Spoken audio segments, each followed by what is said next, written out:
wabarakatuh. Perkenalkan, nama saya Sayyidatul Chatrul Khairah, NIM 2019-10-10. Baik, di sini saya akan mereview isi buku yang berjudul Bimbingan dan Konseling karya Dr. Andes Dewa Ketut Soekardi. Nah, di dalam buku ini terdapat 9 bab yang dibahas. Langsung saja. Pada bab pertama, di sini maksudnya di buku ini menjelaskan tentang arti dan fungsi bimbingan yang dibahas untuk mencari jawaban atas pertanyaan-pertanyaan. Biasanya kan diuraikan dalam pertanyaan, apakah bimbingan itu dapat membantu para siswa, serta bagaimanakah hubungan bimbingan itu dengan aktivitas sehari-hari di sekolah. Nah, di dalam buku ini pada bab yang pertama ini menjawab pertanyaan-pertanyaan tersebut, dan pada bab yang kedua di buku ini menjelaskan tentang mengenai hubungan bimbingan, yaitu pendidikan adalah perubahan proses yang terjadi di dalam diri setiap individu, dan perubahan yang terjadi dalam diri setiap individu, yang mana pendidikan bisa diartikan sebagai petunjuk, dan pendidikan juga sebagai agen sosialisasi dan sebagai tujuan hidup dan sebagainya. Pada bab ketiga, mengungkapkan tentang layanan penilaian, tes atau pendekatan inventarisasi data pribadi yang dibangun atas dasar landasan dan pengetahuan psikologis.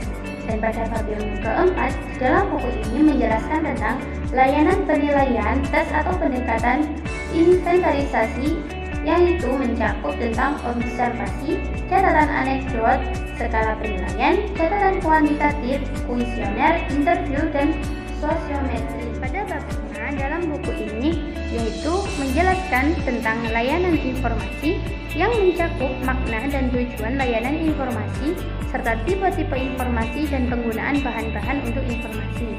Dan pada bab ke-6 di buku ini mengkaji tentang layanan konseling individual, yang mana hal ini perlu dikaji karena layanan konseling itu pada hakikatnya adalah merupakan jantung dari usaha layanan bimbingan secara keseluruhan. Dalam bagian ini diungkap tentang pengertian bimbingan, konseling dan psikoterapi serta wawancara konseling. Bab ke-7 yaitu berisikan tentang layanan konseling kelompok, karena secara kronologis timbulnya konseling kelompok diawali dengan perkembangan bimbingan kelompok di sekolah-sekolah. Nah, perkembangan terapi kelompok dan dinamika kelompok dalam bagian ini dibahas tentang pengertian konseling kelompok, konseling individual, dan konseling kelompok. Hal-hal yang perlu diperhatikan dalam penyelenggaraan konseling kelompok.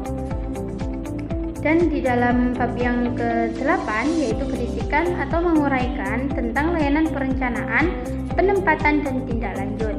Layanan perencanaan atau tindak lanjut tadi adalah merupakan suatu bentuk bantuan yang diberikan pada siswa secara sistematis atau urut dalam mengembangkan tujuan dan pemilihan yang dikaitkan dengan kependidikan dan jabatan yang akan diterima mereka pada masa depan nanti. Dalam bagian ini dibahas mengenai pengertian perencanaan, penempatan, dan tindak lanjut kebutuhan perencanaan dan penempatan karir, yang mana secara kompleksitas perencanaan dan penempatan karir. Nah, pada bab ke-9 mengungkapkan tentang layanan rujukan. Layanan ini perlu dibahas karena untuk mencari jawaban atas pertanyaan-pertanyaan.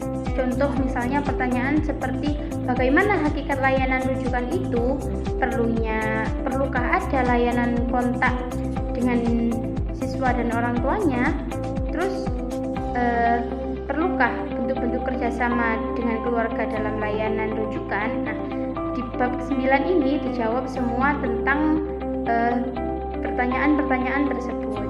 Baik, semoga bermanfaat. Sekian, wassalamualaikum warahmatullahi wabarakatuh.